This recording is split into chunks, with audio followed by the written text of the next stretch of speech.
ladles and jelly spoons. It's another episode of Once More with Feelings.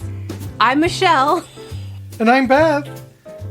And we're doing a thing with the stuff. We have a podcast and it does movies. Woohoo! We do movies and we do feelings. Lots of feelings. We watch movies. Yes. Talk about our feelings. Talk about the feelings that may come up while watching the movie.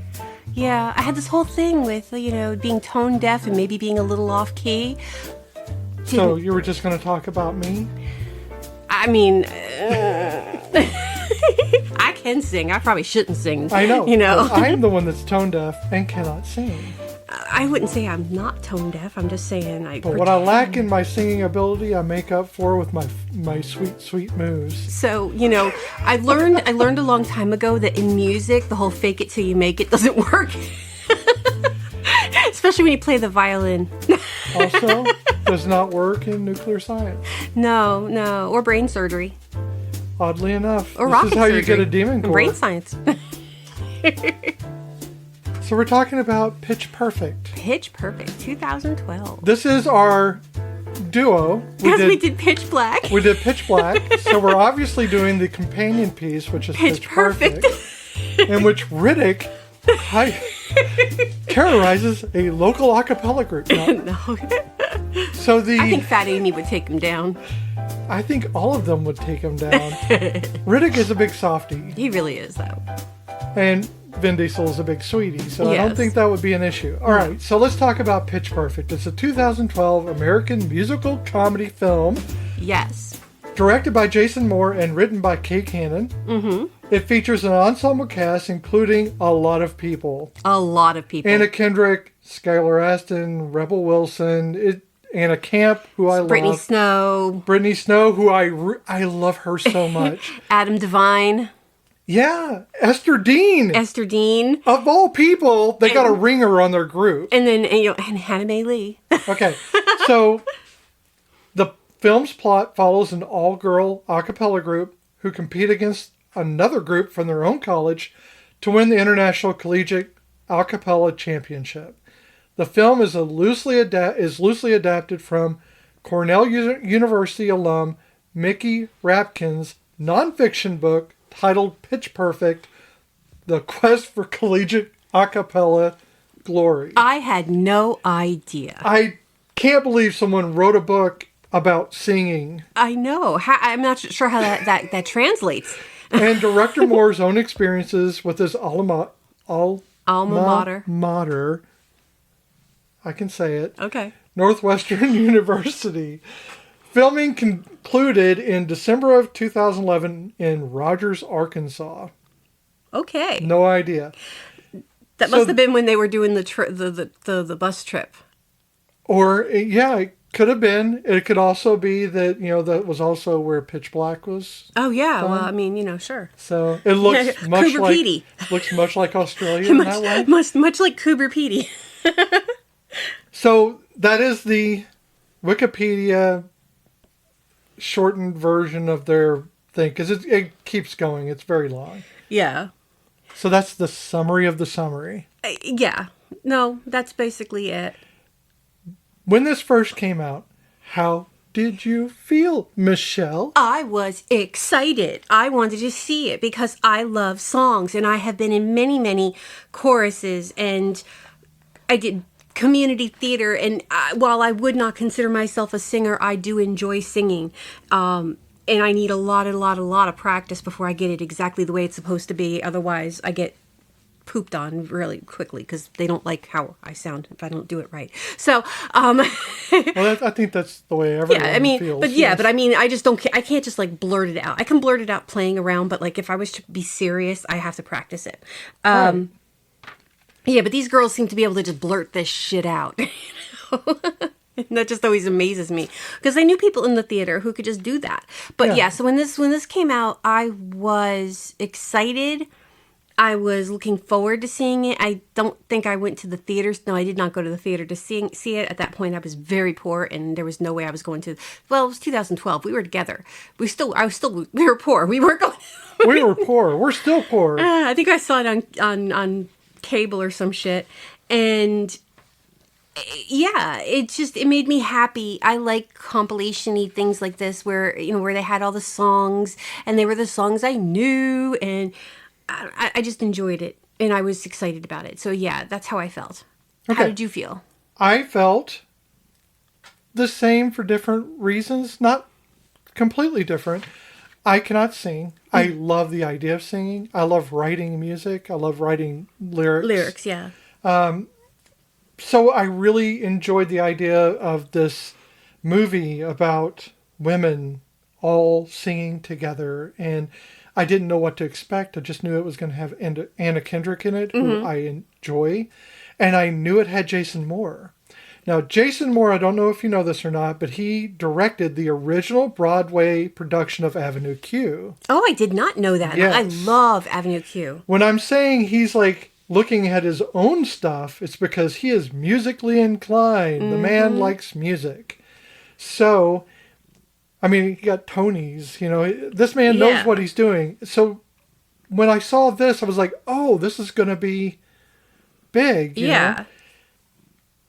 What I did not expect, however, is, and we're not trying to do a review necessarily, but something that I found when I watched it the first time, the emotional breakdown is, I was surprised because I thought this was going to be more about, it was about them bonding, but it really took a long time for that to percolate. I know, and I really thought it was going to be more of, best friends forever, and then to have it be a bit more of a struggle to get there. I appreciated that. I appreciated the tension. It built it, and the silly was so silly, and then there's just so many good things about this movie. So I love Skylar Astin, okay? I think he's fantastic. He's especially good in that TV show that we saw where everyone can, sings their thoughts and feelings. What was that? I can't think of the name of this show. Okay. Yeah, Zoe's Extraordinary Playlist. That came out in 2020. We really enjoyed it. I enjoyed it. I thought it was great. Lauren Graham, though, bless her heart. Oh yeah, really hard on non-singers can't really. I get the whole premise of that show was that this was all in her head. She had a head injury and she could hear people singing and they would perform and everything. But Lauren Graham is not a singer. Well, I don't know if she is or not. She sings better than I do, which is a really low bar. What was her roommate, not roommate, her neighbor's name? Yeah, you mean Alex Newell as Mo. So Alex started out, they were brought in from, onto Glee from, they had this show of You Want to Be on Glee, and they literally had it was like a reality show, and and Alex won and got put on Glee, and it just snowballed from there. Their I think career. I remember that. Yeah. And Alex is amazing. They are just amazing, just perfect. Well, on that show, definitely amazing. That's the one I know about. I didn't actually watch the Glee. I mean, the kids watch. I watched part of Glee, the first season. Yeah, but after that, it kind of lost. I just didn't keep up with it. Our youngest was obsessed with Glee, so I watched a lot of Glee with her. She loved Glee. That was her jam. So with this being a Jason Moore direction, I expected a lot. Mm-hmm. But I also expected a little bit crazy. And you get a little bit crazy. Oh my God, you get some crazy. And the thing I really like about it is that no one in here is perfect. No. Everyone in here is so hopelessly flawed in a very comical way. And no one's getting deep. No. The thing I think was a misstep, and again, not trying to critique, I just want to say, I just, as much as I like Skylar as Jesse, and I like Jesse as the character, I like him better as a platonic friend. I don't think they needed a romance here. I don't think they needed a romance either. I think it was misplaced. I think you could have that same ending with Skylar, with them still being pissed at each other, as friends being pissed at each other. I mean, but or end it with a hug instead of a kiss. Right. I agree with you. I feel that that was the one relationship that I felt like didn't have. There was more chemistry between Bumper and Fat Amy than there was between Jesse and Becca. I don't know about chemistry necessarily. But I mean, if you're going to go by, I really feel like if I just don't, I never saw it. Like, as a friend, yes. Be the best buddy friend.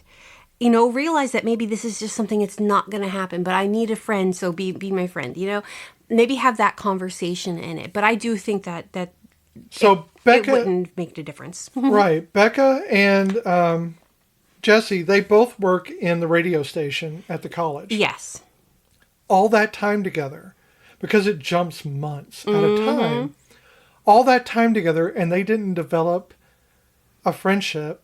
They just developed this weird, like, non-love love interest. Yeah, yeah. Which I thought was weird, and it seemed like it threw the pacing off of the movie. And I could be wrong on that, but I think it was just there to slow things down in the movie. Maybe that's what it was supposed to be. Maybe. I'm not sure. I mean, every plane needs air brakes, I guess, when they're that big. It's an ensemble cast. You have a lot of people. There are so many people in this that I'm not going to try naming everyone off. I mean, I wrote down a bunch of names, but I figured once we mentioned them, then I'd have the name in front of me. Of just the main cast, not even... But outside of the main cast, when they go to the regionals? The regional semifinal, blah, blah, blah, blah, blahs, and the elder group of a cappella gentlemen. I mean, you got what's his name? DeLuca?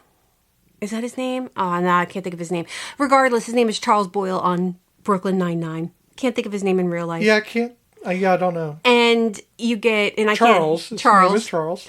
And you get Turk from Scrubs, which is... I know that's Donald Faison, right? Right. Okay, you know that one. Yeah, but I still have to think Turk. I had to think about it because he's always going to be Turk. He's in the position of being Turk. I mean, that's entirely possible. Oh, Turk could totally do that. He was just singing in his old group in college that JD didn't get into. Exactly. He didn't get into the group. Yeah, so it works for me. It's totally believable. Quarter black. And if you know, you know. And but honestly, even Charles Boyle being a part of that group totally makes sense to me. I know, right? So, except for the whole wanting to get pegged by the damn award, because I didn't recognize that the first 1,000 times I've seen totally this movie. Forgot that he does that. You know, that he's like, yeah, hit me, kick me in the balls. It's just he's like, I want to feel something.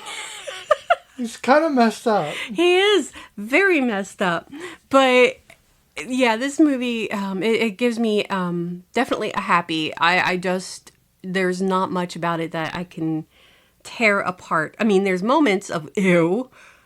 There are moments of in everything that in this movie that are just like, did it need to be there? But I think you're supposed to have all these really glaring imperfections. Oh, definitely. To highlight those moments where they go into the pool, the empty pool, and they sing. I love that. That's like one of my favorite parts is the riff off. I love the riff off. The riff off is a big part of this, and I think it's a big part of the scene. It's supposed to set how the college there sees their scene. And this is a lot like Fame, but without the ability. Yeah. I mean, like, no one can play an instrument. No, they're all really good at singing, but they can't play an instrument.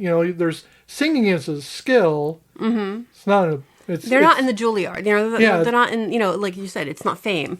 You can refine that, but you have to have a natural talent for it. Whereas playing can be technical. Yes, exactly. Playing an instrument can be technical.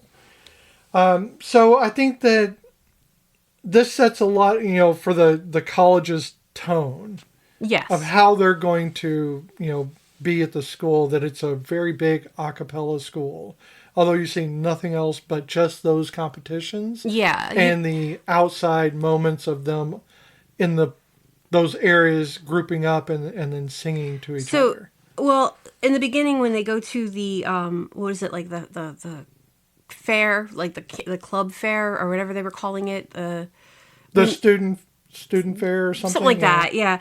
And you could see that there were different when Becca thought it was the DJ's club and it was just the something Jewish. I can't remember what it was. It was like something Jewish, denominational Jewish club or something like that. Right, Yeah. right. And then there was when Jesse and Benji are walking and they see the treble clef. What are they? Yeah, the treble clefs. They behind them is a sign for Quidditch Club. So there were other clubs there, and you just never see them again. And the fact that there are 4 a cappella groups on this campus, oh yeah, is overkill. That's true. But one of the things is I think that it's like the hub. You kind of get the sense that this is where the ICCA kind of exists in this area. So therefore, this college would be pretty big on the a cappella groups. Yeah, I can see that. So we have the 2 commentators for the ICCA. Oh my God. Which they are the things that kind of, the glue that holds these competitions together, because without their snark, I think it would come off as just watching people perform. But what you're doing is you're watching commentators comment on the performance. And these 2, Gail and John, Elizabeth Banks and John Michael Higgins, are insane. It's very difficult sometimes to watch them without laughing at them and forgetting that there's the rest of the movie to go by. But Elizabeth Banks co-produced this, and it's the little side comments too. It's not the immediate of what they say. Oh, no, it's as they're trailing off. It's those little side comments, and they You are a misogynist. Yes, I am. They asked us not to return. So I mean, yeah, it's there's a history there. I would love to just be a fly on the wall and learn the history of those 2 and their past, because they do have such a past, because they mention little bits and pieces of it. And yeah, they're awesome. So one of the things that I noticed, other than wedging in this relationship that didn't seem to really, didn't have that emotional attachment, it seemed like Jesse was a lot more interested in the movies that he was showing her than he was in her, and wanting her to appreciate things he loved. Yeah. And he never even, I think he listened to like one thing of hers. I think so. And that was it. But help me understand, because I think I am missing maybe the point of some of this. Becca, she does mashups. Yes, basically. That's her entire thing, is she does mashups. She wants to be a producer. But right now she's doing mashups. Yes. Is that so that she can be a DJ in the meantime? I don't know. Because it doesn't really say mashups aren't really an art form. I mean, to a certain degree, I couldn't do it, but you have to be able to match the pitch. I mean, not the pitch. Well, yeah, the pitch, the tone, the beat. There's a lot that you got to get right so that it flows. Now, and I am not learned in this, so if I'm wrong and y'all and somebody out there is listening and they know, believe me, if we're wrong, they're going to yell at me because I just said it's not an art form. Call us out. But I don't necessarily think that. I think it's actually harder to mash up songs than it would be to DJ. I'm not talking about the difficulty. Well, I'm just saying, so I think the skill level. Because with the DJ, you can flow from one song to the other as long as it makes sense. But with the mashup... I'm saying in the start, I think she said something to her father about wanting to be a DJ at first, and then... Well, she wanted to pay her dues so that she can get into producing. But the mashup thing is using other people's existing art. Yes. So it's kind of like, someone saying, well, I do AI art. I use other people's existing art. I mean, yeah, to a degree. She's taking 2 pieces to make a third brand new piece, using 2 other pieces. Right. That's what I said. no, but I know I'm logicking it here. So, yes, I see that what you're saying is basically AI art, but I'm not saying it doesn't have value. What I'm saying is what I'm asking is that actually considered its own art form? Or is it just that everyone knows that that's fun to do and a cappella can really benefit from mashups? Well, if you think about all the people who do that stuff on YouTube, on TikTok right now, you see that on TikTok a lot. You'll see they'll not only just have a mashup of a song, they'll have it'll have like it'll sound like another artist singing the song. They'll have like Elvis's voice. Well, they singing. change the pitch. And Yeah. And that to me is, I couldn't do it. I don't know how they do it, so it's amazing to me. So I guess maybe mashups are not as popular now as they were in the early 2010s. Okay. But I don't know. This is not my forte. I think it started out as a hobby, and her dad was just, because, when we get into the bits with Becca's dad and how when him and her mother divorced, he didn't know how to really be there for her. I have a feeling that whatever Becca wanted, Becca got. Right. And probably it started out as I want to learn how to do this. And so he bought her all the equipment, and then it snowballed. They don't look like they're hurting for money. And she has a beautiful setup with laptops and computers. Oh, yeah. This is a whole, nepotism thing where she gets into college because her father is a professor there. So, yeah, I think there's also, with her, it's a hobby that's gone. No one has to work. No. They're just here to do college. And sing. Right. No, you see no one else this is not going to work. This is not one of those realistic situations. This isn't fictional Camp Rock where Demi Lovato has to work in the kitchen with her mom so she can afford. Right. Yes, this is not Camp Rock. Right. So yeah, I think that emotionally this movie makes me happy. Oh yeah. Because I know that it's going to have a lot of good music in it. And it's not going to take itself very seriously. Mm-hmm. I think in some instances it tries to take itself too seriously, and that's where it falls. Yeah. But I love the shower scene. I love Brittany Snow so much. I think she is so brilliant. And I think she's a very kind person, and that comes through in her characters. Mm. Well, I didn't know until I was doing my research, but her and Anna Kendrick were actually naked in those scenes, and they had, to the point where they were not even putting their robes on in between cuts. They were she's like, I know Britney's body better than I know my own right now. But so that way the reactions were honestly genuine, right. But at the same time, yeah, they were just totally naked. I just love the way to me, that's a spontaneous thing that I know that I would not be able to avoid. Mm-hmm. The way that Brittany's character, Chloe, has to address the thing that's happening. Yes. She can't not address it. And that is something that... Yeah, she heard her singing, and so she had to go in there. I am naked. I am in a shower with a guy, and I hear this girl singing, and we need people in our a cappella group. I'm going down there to see who it is. Oh, shit. I'm walking right in. Not even a care. Well, she goes... I'm very confident, very body confident. But I love that scene because it really sets the thing of Chloe and Becca being friends. Yes. And I think it sets it as Chloe's really fearless. She really is. And Becca is nothing but a bundle of fear. And so is Aubrey. Aubrey has a lot of fear. Because, she's vomited on stage. And people have recordings of it. And she's a bundle of trauma. Her father has traumatized her so badly that I don't even think she understands that she's been harmed by her father. No, and I think it's just 'cause he seems to be, did they say that her dad was a military dad? You get the impression. I know in the second one, that. Yeah, but in this one, I don't think we know that yet. But as somebody who has dated many people who had military parents... no offense, but your children are not your soldiers. I'm sorry. They're not soldiers, and don't treat them like that. I dated one guy his stepdad would whistle, and you had to know what the whistle meant. Dinner, dishes, take the dog out. You had to know. And I was like, bitch, I ain't going to respond to your whistling. I'm not your fucking dog. Not my parent. I didn't care. Yeah. So Aubrey's trying to be very restrictive during this entire movie.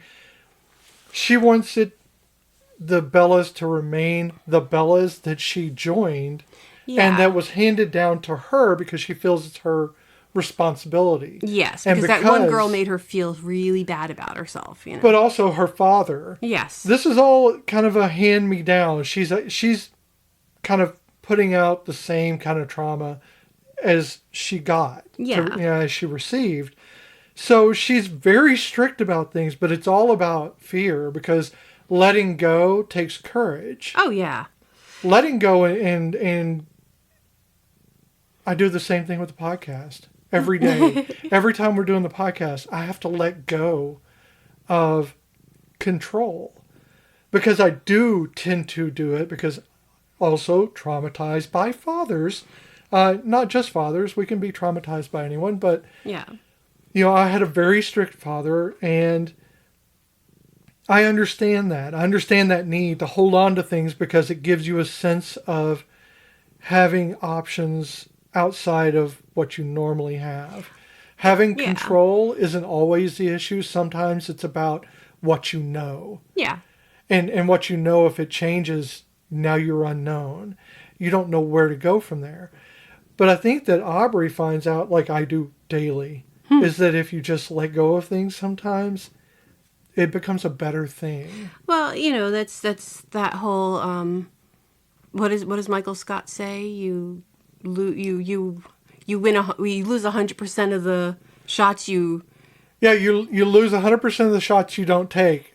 Wayne Gretzky, Michael Scott. Yes. And that's what it is if you don't take that shot, you're not going to know if I live in that every day of do I take this chance or do I not take the chance? And if I don't take the chance, what happens is I stagnate if I don't try. Well, that's calculating the variables, I think, can also be a control point. Oh, yeah. I mean... So I think sometimes it's best just to, let things happen. Oh, yeah. And maybe not try to calculate it. I'm not saying what you're doing is wrong. No. I'm saying I do that. I will calculate. Yeah. I don't calculate shit. I just say, okay, well, it didn't work yesterday when I didn't try it this way, so let me try it this way today. Yeah. And besides, again, like I keep saying, I work with special needs. If you can't be flexible, you want what will work with, oh my God, I can't say. What may work today will 99.9% chance not work tomorrow, because tomorrow you will literally have a different child, even if they are wearing the same face and name as the one you met the day before. Sure because enough. Depending on the disability, you don't know. And so, yeah, you have to be willing to make those changes. And I'm bad about that too, though I am in my classroom. There is that fine line between repetition is comfort, which is probably where Aubrey is that repetition is comfort. We still do what we know is working for us, so why change? And then there is that whole, if I don't change this, I will murder somebody because I can't sit through this same fucking song again or the same video again, and I have to change it even I know it's going to upset people. I have to do it. And that's where Becca is. She is that if I have to sit through I Saw the Sign one more time, it's not working. It's not even... Well, she's observant and she sees the crowd not responding and fading out and the judges lackluster. It's a given because they should already be knowing this. They should note this in their own observance while they're performing. And why would you want to perform a song that you literally vomited? I mean, granted, she's trying to reclaim it, is what she's trying to do, but still, I think a lot of that is, she threw up, and she's trying to gain some dignity back. Yeah. Because I think Aubrey is trying to relive the earlier times when they all put their hands in and did the perfect note. All that stuff for her means something, and that's fine. You can't always relive change is good. Change is a good thing in life, and she hasn't found that out yet, but she finds it in her struggle to keep control. She loses control. So I have it's holding on so tight that things squirt out between your fingers. Well, and it's also trying to relive a magic that happened. So sometimes magic moments happen. So I've got a funny... I know this one. I've got a funny story. So I am an alumna of the Phi Theta Kappa Honor Society. And every year we have multiple conventions every year. I haven't gone to one in a couple of years because I'm now tired. But one of my favorites was our leadership, not leadership, honors in action, honor society. Not regardless. We would have this big meeting at the end of this convention. It was like the last big sit-in. And we were doing, right before we would do our Readers Theater performances.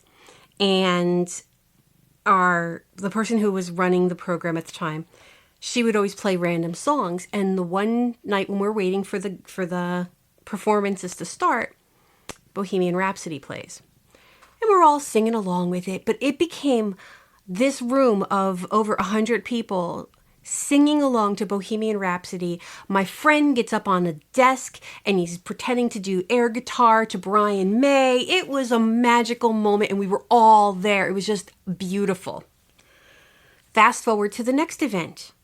And one of our presidents in the alumni society wants to hear Bohemian Rhapsody again. We want to do this again. And now we were all like, yeah, that's funny. Haha, let's do that again.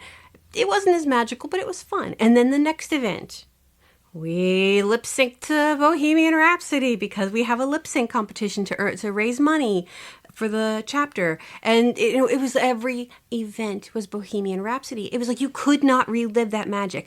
Moments like that happen in a bubble. And they're better if they don't get repeated over and over. Exactly. And when you force something like that to keep happening, it just annoys the shit out of people. That is I actually kind of know what this is because it's the nostalgia paradox. Mm-hmm. And that is that search for nostalgia. So you keep trying to recapture that nostalgia. And in doing so, you deconstruct that nostalgia so you lose it. Yeah. So now it's no longer a good memory because you have torn it apart. I honestly cringe when I hear the song now. And I love that song, but I cringe when I hear it because I'm like, it's not, I don't know. It's just not right. I get what you're saying. I do. There are a lot of aspects in your life that you can look at nostalgia that you've tried to recapture someone else has. Mm-hmm. And then you can say, well, oh yeah, I've torn that thing apart to where I can't even watch it anymore, or I can't experience this anymore because it's just not fun. I mean, I traveled cross country by train, and while I was leaving a bad situation, it was an amazing experience. And I know I will never relive that experience the way it happened.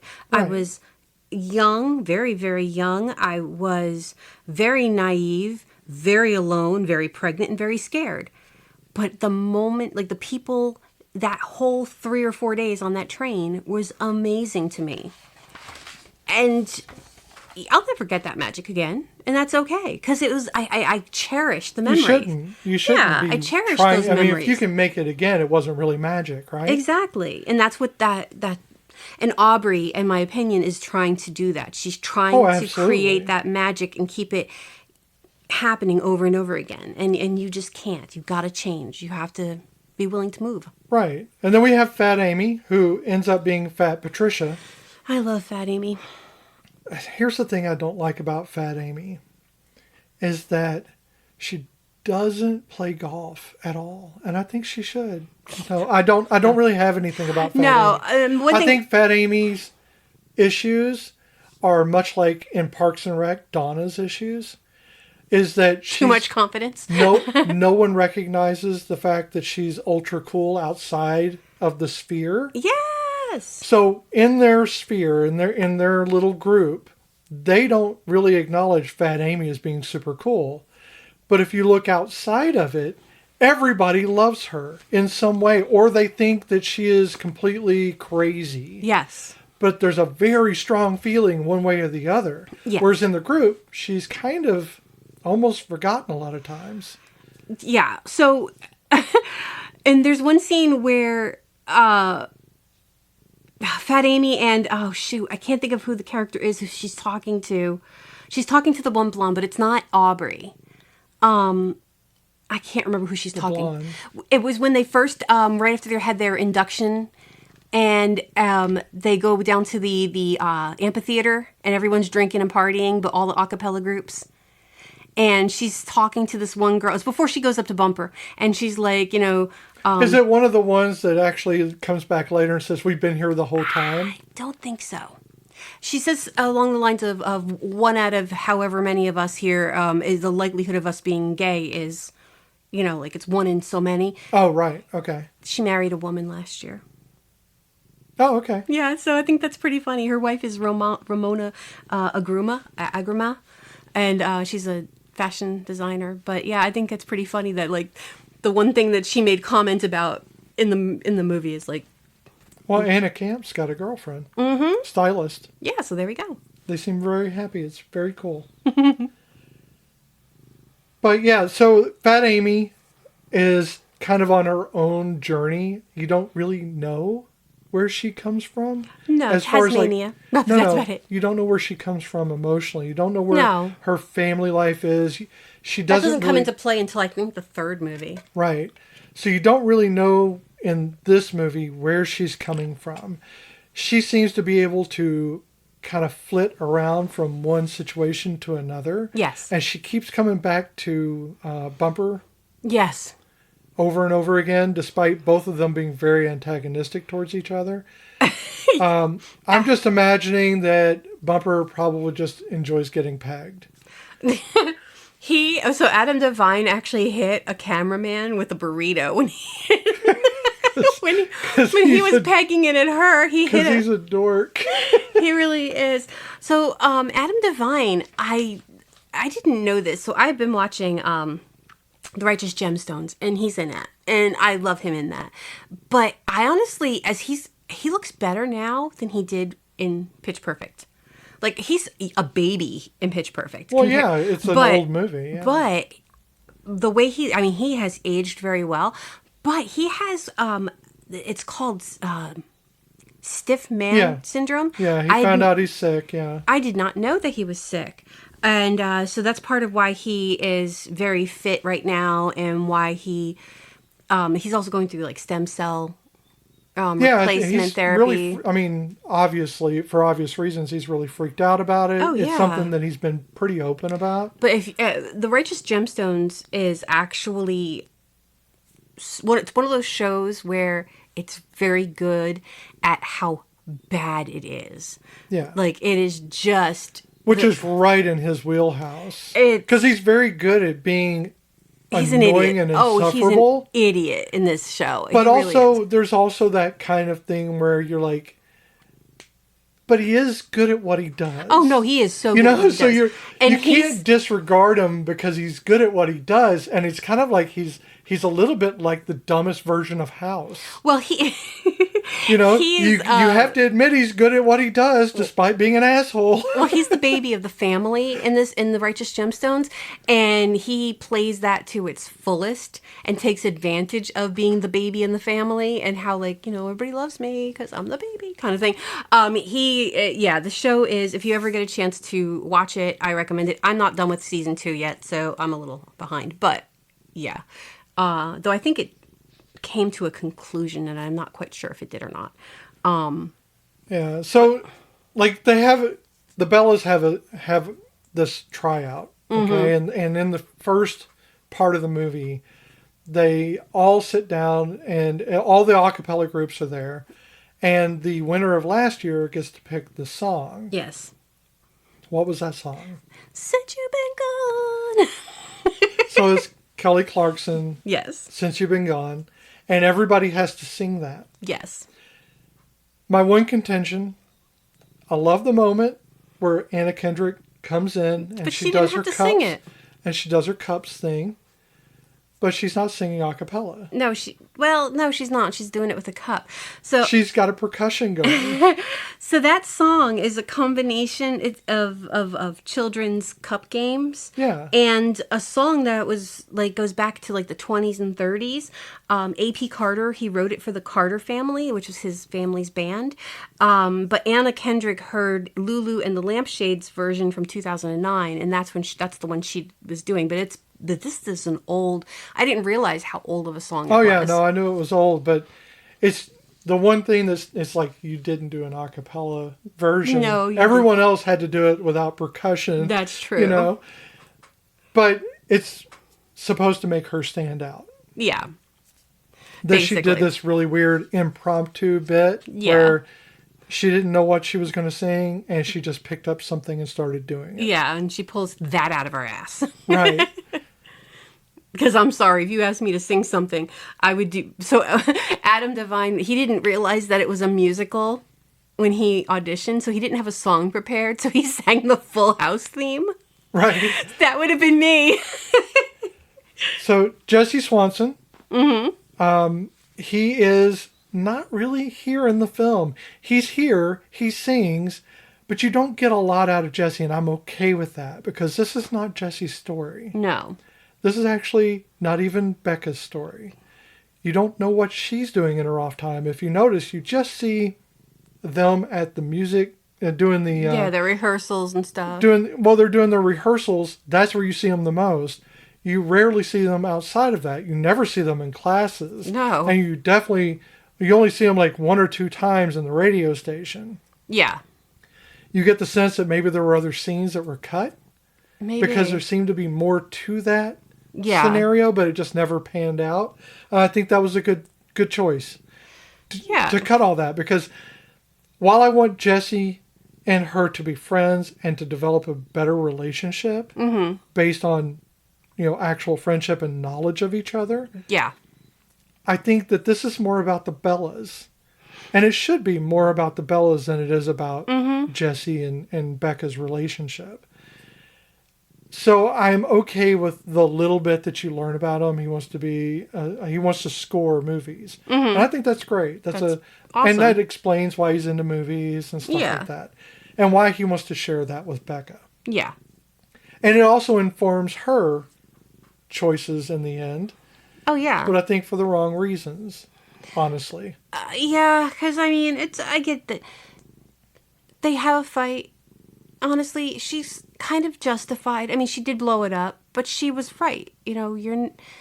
So the fight with the older group of a cappella singers, because the boys win, and she gets arrested because she's helping her friends because there's this big battle, and she gets arrested, and Jessie calls her dad, and that pisses her off. She's right in the sense that you're not my boyfriend. It wasn't your place to do this. But she did go too far. I feel it's one of those things where I probably would have reacted the same way. I would have been like, who the hell are you? If you're coming in helping me as a friend, that's fine. But I didn't need you to get my family involved because it was not really their business. And I might have been pissy at that age as she was. But when she tries to apologize and he's like, no, and he shuts it down, that's a dick move, in my opinion. Because then that's why she ends up trying to appease him by throwing in the song and watching the movie Breakfast Club all the way through, and then throwing in the song from the end, at the end of it. She didn't have to do that. She shouldn't have had to do that. I think that she overreacted with the father she thing. Overreacted, but I think that he was not right in calling her father. Yeah. Because she's not a child. Yeah. If she wants to call her father, she can get a phone call. Yeah. If he wanted to bail her out, he can bail her out. Why are you calling anybody outside of that sphere? Exactly. How do you have her father's number? Yeah, when did they have a conversation? Weird. They didn't have that conversation on screen. Right. Who her dad is. Yeah, that's really weird. Second, when she comes back to him to try to apologize, I think he was perfectly fine in shutting it down. He wasn't being mean. He just said, I'm just not doing this. And that's fine.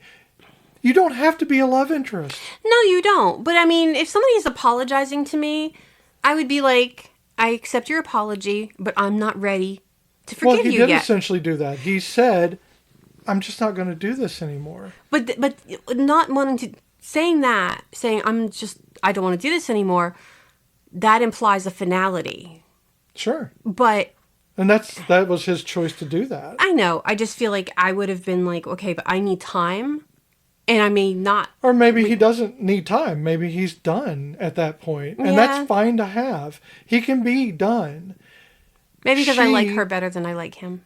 And that's fine too. I don't really have a dog in the race. No, I don't either. I just think, but I think that it was better. fine for him to just be a friend, and maybe they fall out and he needs more time. And people say things all the time that are, seem final, but they're not final because no one ends their emotions on a whim. It doesn't happen. Yeah. You can pretend they do, but they just don't. They keep running. Yeah. And so Jesse being done, that's fine. I think it's good that he's just a friend, or maybe not a friend anymore. Her, pursuing that after the fact is her choice to do. But I think that the kiss at the end was way too far. It's just too far. Why are you forcing this relationship that didn't... No, yeah. Them becoming friends again would have been perfect. Yeah. Would have been just the right amount. Because then that could have built more towards an actual relationship than this, and it would have made more sense, I think. Sure. Than this just going straight into kissy face in the middle of the auditorium. Right. Yeah, I think a hug would have been better. So let's talk about Chloe. Because this is an ensemble cast. I want to get through some of the main cast. Yeah, I want to talk about Lily, so yes. Okay. So we have Chloe, she's kind of the heart of the Bellas. She's empathetic. She's kind. She is with her friend, Aubrey. But she also likes the people around her. She genuinely likes people. Yeah, she does. And she's not above anyone. So her emotional journey through the film is that she puts a lot on herself for her voice. Yes. And of course she has that, which becomes like a comic effect where she has nodes. Yes, and then later on she's like, I'm sorry, I can't hit this because of my nodes, and everyone's like, your nodes, yeah. Yeah. And it turns out it makes her, the surgery made her able to sing the low notes. Yeah. But I think that if you're looking at it from a little bit more realistic perspective, your identity, how you choose to present yourself to the world, means a lot to you. And if that gets changed out of your hands, you don't have the ability to control it, like her getting nodes on her vocal cords, that changes her dynamic. Her friendship with Aubrey, her identity as a person who can sing, that she loves to sing. She sings in the shower. That's her thing. Yeah. It can really affect you if it changes in some way. And your voice is fragile. It's a fragile thing. It is. And I know that it has huge implications on a lot of people. We talk about this a lot with you. I know you have very much insecurities with your voice. Absolutely. I don't have a problem with your voice because I don't hear what you're hearing. But I don't like my voice. I think my voice is nasally. I think I have, sometimes my accent comes through a little bit too much and I can't handle it. I have tons of issues with my voice. But, I find my voice very irritating.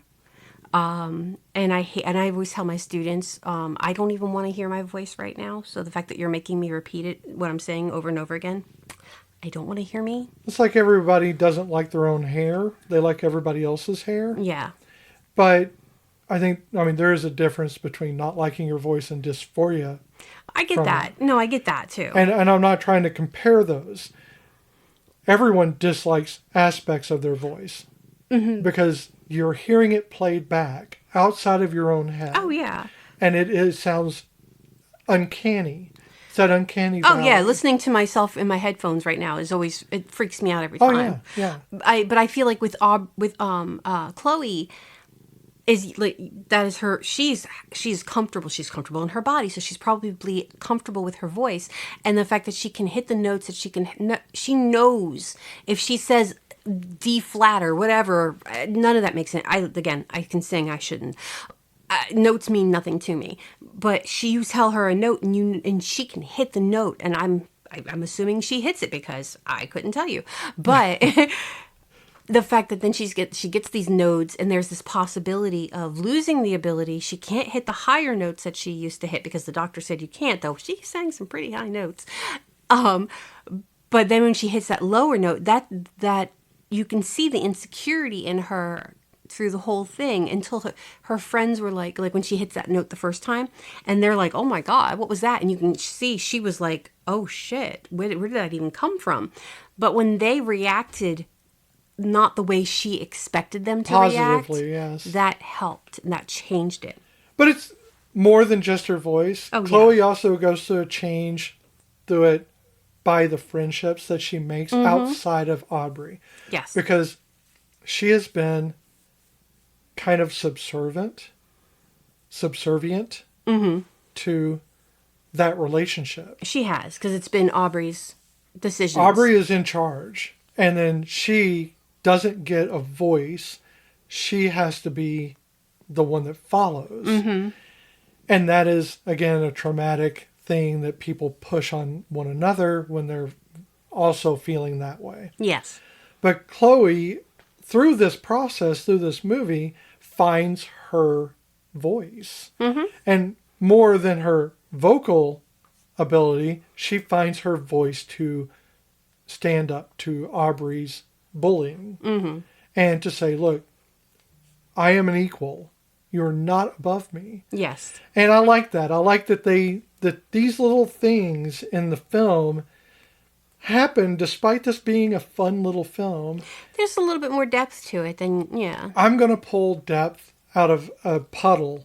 Oh, yeah. So I will pull depth from just about anything because I will overthink it. However, I think that is a valid meter or two in the pool. Oh, definitely. But like you were saying, though, like all the you got to appreciate I went with meters instead of this.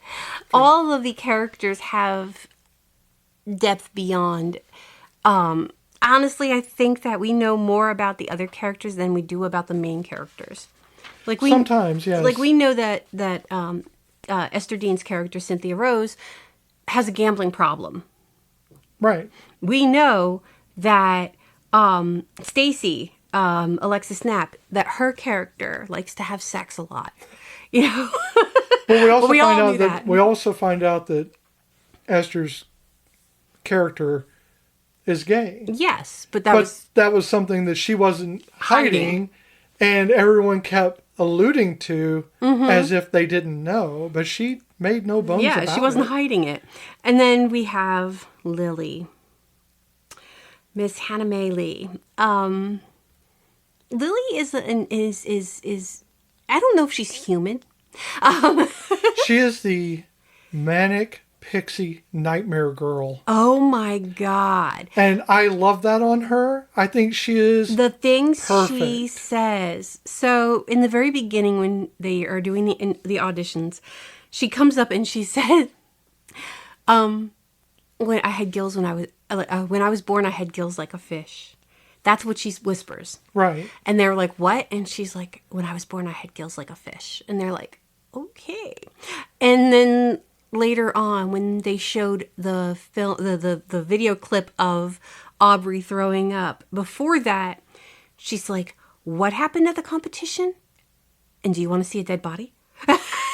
Right. So, and then like, when she was when they're on the bus and the guy's rapping, or he's doing the beatbox while he's driving, and she's doing it with him, and he's like, hey, you're pretty good at that, and she's like, I ate my twin in the womb. See, now that's the one I had not heard. I couldn't hear it, and I've never heard it. So, I ate my twin in the womb. I love her. She's freaking nuts. She's insane in the best possible way. Oh, yes. I want to be her. I just want to make a non sequitur. Well, I make non sequiturs all the time, but people don't appreciate that. But they don't appreciate her as much. That's true, because they can't fully hear what she's saying. Right. And I think that's the beauty of it, is they can't hear it, so they're not sure if they're misunderstanding what they're hearing. And they are probably hearing her well, but because she's saying something so fucking off the wall, crazy, batshit nut, they're like, I heard that wrong. Yeah, and see, that's the level of non sequitur crazy that shit bullshit you want to be. Yeah. So the rehearsals are the place for them to vent. Yes. All these character flaws, all these issues that they have, not just within the Bellas, but outside of that. So you get people kicked out because they slept with the other team. Yeah, Aubrey's rule against no boning the... Yeah, what was it? The treble clefs. If you have no boning the trebles or something. Yeah, like that? it was like if you have their bone in you, then you have been tainted by Right. Like, oh my God. I do like Becca's comeback to Aubrey. Oh yeah, I see your toner. And I see your like, toner. That's my dick. That's my dick. We get to say a lot of things in this podcast today. I know. There's a lot of good lines in this movie. Yeah, there's the worst though. The worst of all of this whole entire movie is when they're having their big fight at the end, right before Becca comes back. God! And Aubrey is like, "That's it. I'm not gonna hold it back," and she just vomits everywhere. And then they start a fight, and then Lily gets knocked into the vomit pile and starts making puke angels. She does, yeah. She's making snow angels in the puke. The vomit. Without really blinking. She's just like, I'm down here. I'm just gonna have some fun. But honestly, that's not, for me, for whatever reason, that's not near as bad as when they knock the whistle, the freaking tune, the... It's the tone, what is it? Oh God, it's like a tuning whistle or something like that. I don't know what it's called. But it's a whistle of some kind. It makes a tone so that they can set their... Yeah. It's for the pitch. Pitch pipe. It's a pitch pipe. Oh my God, pitch pipe. We were going to get there eventually, people. Oh my Lord. We know about music. I've done research. Things. I watched the movie. And also, I looked things up and I still forgot what it was called. I like not knowing It rolls things. into the puke. That is so disgusting. And that right there is where I went... Blech. Anna Kendrick's going to have to put that on her mouth now. I know they gave her a different one. But still. Or maybe that same one they rinsed off. Oh, God, they disinfected it. It wasn't actual puke, but still nasty. Oh, my God. It was a prop. We know that. But still. We know, but it's not, not in that world it wasn't. In our world it was, but in that world it was not. If you're going to change up the Bellas, just don't do that anymore. Just get rid we of don't the need a pitch pipe. We don't need it anymore. Maybe get a crack pipe. Meth pipe. Oh, meth pipe. Although it is better to inject. Oh my God. Or to inhale. Don't inhale. I'm not saying you should. I'm saying that is what I looked up, that it's okay. You have to look these things up so you know what the people in The Wire are talking about. That's all I can tell you.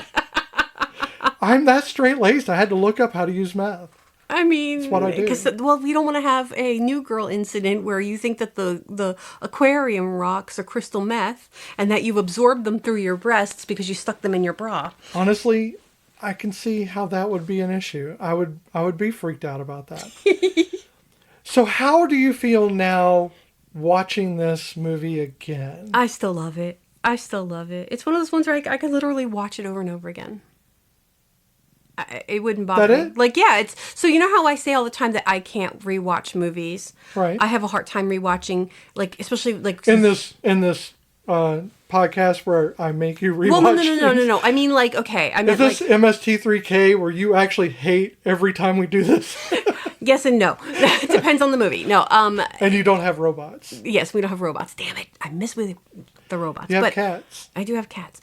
But no, I mean, like, so we just did Pitch Black. I don't want to watch Pitch Black for a long time.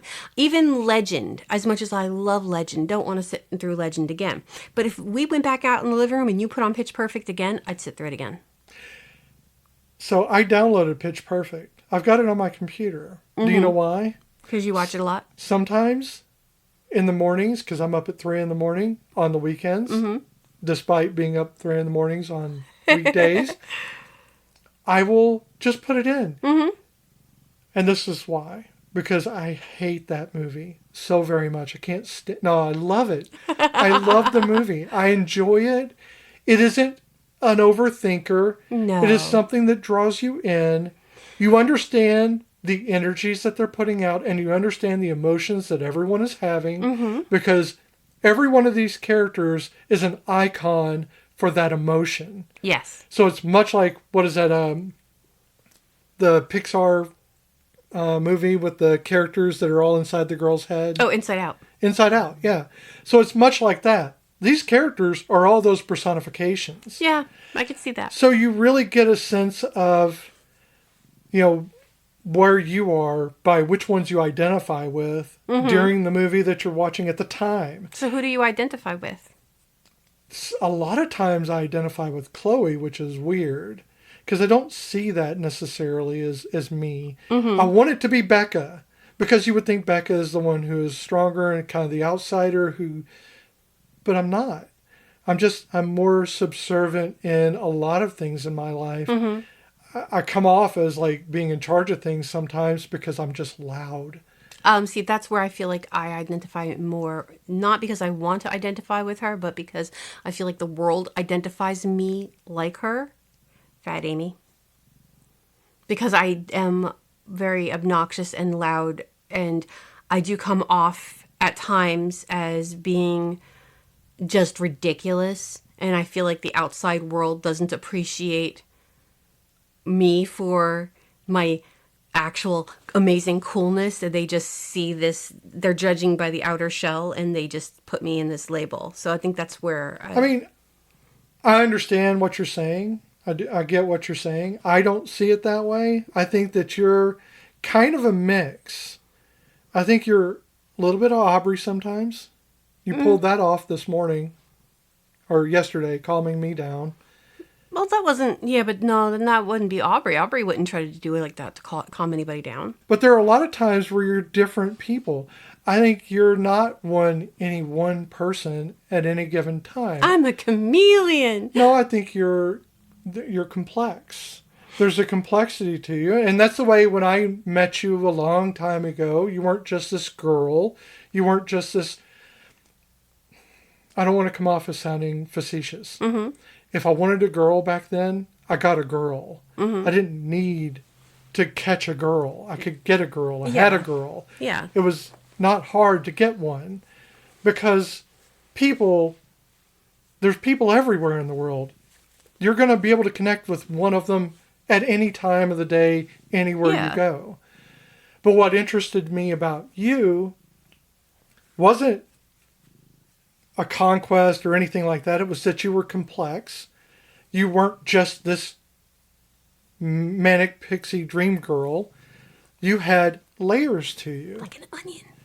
Like an onion. And I wanted to see all those layers. You interested me. You gave me things to think about. You had feelings that you were free with. You were free in telling me your feelings. It's called no filter. Yeah, and that's what I appreciated because as we know, me being autistic, I don't always catch people filtering themselves. I don't understand when they're doing it. Yeah. And so it's very confusing sometimes when they don't show any other emotion. And I'm only catching the one. But you were unfiltered in a way that is pleasing because I got honesty from you. True. So when I'm saying you're, this mix of a lot of different characters, it doesn't mean you don't have an identity. Oh, no. It means you are a complex creature, like any human is, but you're openly complex, and you don't have to apologize for being a wonderful masterpiece of all these different mixes of emotions and feelings and your thoughts and everything else. And I think that's what's beautiful about people that are open, is you do not have to worry about what's behind the canvas. Yeah. Because it's there on the canvas. I think that's a wonderful thing. Well, I feel like, in this world we have too many cookie cutter people. There are too many people who try to be like other people. And I'm not trying to actively be not like other people. I just don't care enough to be like other people. Yeah. I like what I like. When I was a kid, I was always picked on for what I liked. So I learned when I didn't have those people picking on me for the things that I liked, that I could be free to literally be me. Right. And that's where that all comes from, is just that ability to just not, when you don't have to worry anymore about what other people think. And that takes a lot, especially when you're a kid. you want the approval of what other people think. And like, again, Aubrey, I feel like that she does that, and you want that she wants that approval of what people think of her. And what if it all fails? What if these ideas, these outrageous ideas, don't work? And then who becomes the laughing stock? I do. You know? As a trans woman, I cannot understand that. Exactly.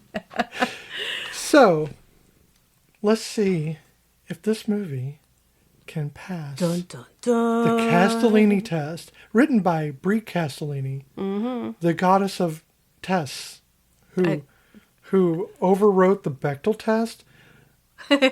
So, if you can do that, then obviously you're going to have some power. I hear she's raising Atlantis. Oh. Yeah, so it's going to be really neat. Yeah, cool. I hope she gets the moss out because I find it icky. Yeah, it can be a bit much. So, does this film pass the Castellini? Let's look at the first step here as I turn my page over so I can read it verbatim so I don't mess it up. There have to be at least 2 named women characters with at least 5 lines of dialogue each. Now, I know what you're thinking, but Jessie is not a girl. So, and neither is the professor. And that's all the characters. I think I just named all the characters in the movie. You did forget Bumper. No, Bumper's a girl. Oh, okay. That makes sense. No, I mean we have Becca, we have Chloe and Aubrey and Fat Amy and Stacy and Cynthia Rose and Lily, and there's yes. They all have dialogue. They all have dialogue, and they all have at least 5 lines. Even the 2 women that are in it that I honestly... They were not in it in the beginning. That's the joke, is they were not there the whole entire time. That's the thing. Even they had 5 lines of dialogue. They had 5 lines of dialogue. That's crazy, right? Yes. All right, so those characters must have a conversation, not necessarily with the other woman, either not about their partner or with their partner, future or current, and not about their relationship. Yeah. I mean, it doesn't even matter which ones you talk about. Other than her saying, Aubrey telling them, don't have sex with those boys, and I see how you've been eyeing Jessie. That's the end of the relationship conversation. Everything else is about the a cappella groups. It's about their relationships with each other. Right. But not a boyfriend-girlfriend relationship. Yeah, this movie about relationships is a love story for women. And maybe friendship. For music. Yeah. But it's not, and friendship, but it's not about a love story between 2 people who are in love and having a relationship. It's just not that kind of movie. And I like it that way. I think that that's a good way to be. So it passes on that. The third criteria, at least one of the women has to be integral to the plot, meaning that if she were written out of the film, it could not reach the same ending. Okay. Well, here's the problem with that. If Becca was written out of the plot, it would change the movie in the sense that there's a good chance the Bellas would never have gotten very far. Right. But it would still be that movie. It wouldn't reach the same ending. It wouldn't reach the same ending. But every one of those women are important to... They're all crucial to that ending. Mm-hmm. You cannot write out any of the main characters, the main female characters in this story, the main women, without... Any type of repercussion, the ending. Yeah. You needed Fat Patricia. Yes. Or Fat Amy. Fat Amy. You needed Aubrey. You needed Chloe. You needed these people in this. Yes. You needed Becca. So, yeah, I think that it passes the Castellini. Surprisingly, because, it was so close. Yeah, it was such a male-centric movie. Right. Well, and it's... Even if you took out some of that, it would still pass because we're talking about there's the equity in it goes without saying. Oh yeah, I mean even if we turn the Castellini on its ear and changed it around, it would still be relevant because if you did it where it was like the male characters in the cast, it would still fall apart both ways because it is such an equity based cast. Yeah, it's very equitable in the way that no one is saying they can't sing. Mm-hmm. No one is saying they don't have the ability to do these things. They're competing with each other. Yes. That's where it pretty much ends. Yeah, because even the guys, like Bumper's crew, And the girls, they don't say shit about their ability to sing. No. They just say the performances, the songs they're picking, being able to win the competition, but they're not actually like calling each other out. Well, you sing like shit. No, they acknowledge that they all sing. Oh yeah, this is like fame level. Everybody's singing at like fame level here. Yeah. One of the things I want to bring in before we go too far in, well, we're almost done. Yes. Esther. Esther. She is a ringer. Why is she a ringer, hun? She writes music. She's a songwriter. And one of the songs Oh, shit. Which song? she co-wrote is S&M Oh, yeah. in the pool when they're doing the riffs. Yep. And she's, of course That she's was going to know her song. She's going to know the song because I it's thought her that was fucking crazy. song. Because, like, when it first came out, I was like, is that? And I had to go back and look it up a long time ago. And I'm like, holy crap, that blew my mind. It's like, having somebody, come in to one of the other groups and it's actually the artist's song. It's just weird. Yeah. I think that was a really good thing to put her in there. I know. That was cool. So that was a good film. It really I was. enjoy this film. It's a fun watch for me. I always enjoy. Oh yeah, no, it's definitely watching it is. I won't ever like say no to Pitch Perfect. If you would like to watch Pitch Perfect, and you don't have a copy of it on DVD, you can watch it on Google Play, Amazon Prime, Apple TV, and Fandango between $3.77 and $3.99 to rent. So this weekend, pretty big occasion. Mm-hmm. We had the No Kings. Mm-hmm. And Bonnaroo as well. The No Kings.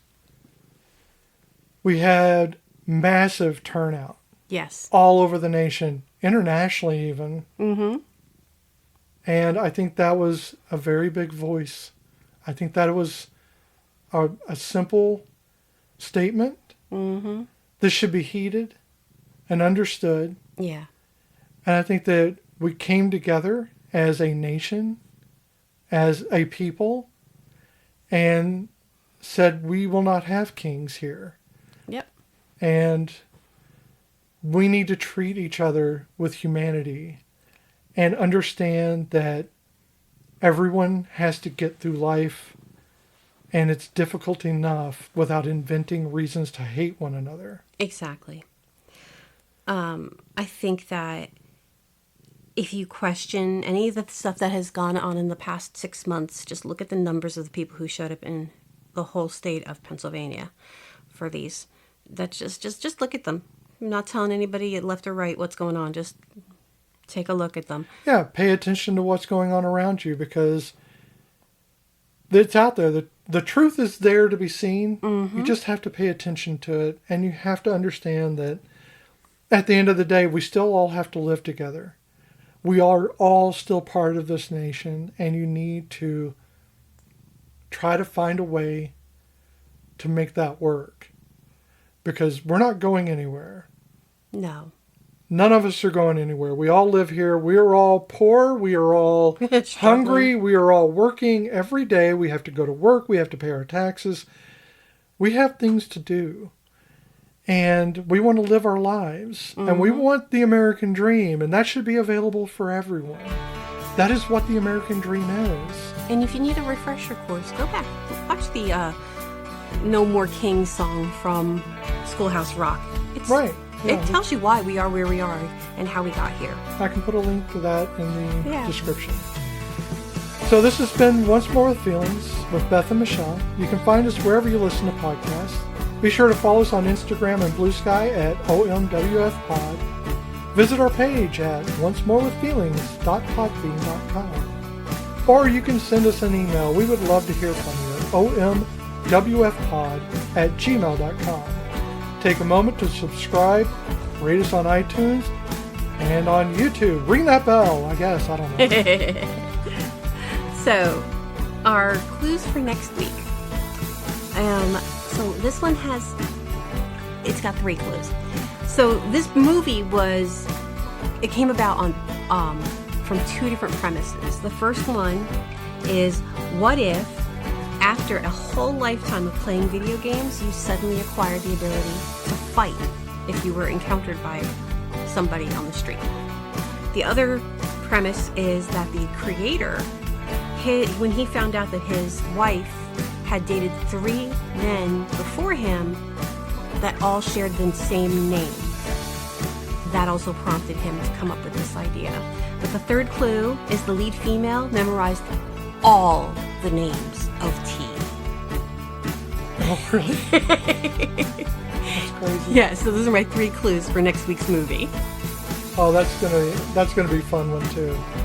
We're gonna enjoy that one. So, until next time, I set fires to feel joy. Listen up, Akaballers. I have been rejected by the army, shoved into a Dora the Explorer backpack, and pushed into the girls' locker room wearing nothing but suspenders. But no matter, I am in the world that I love.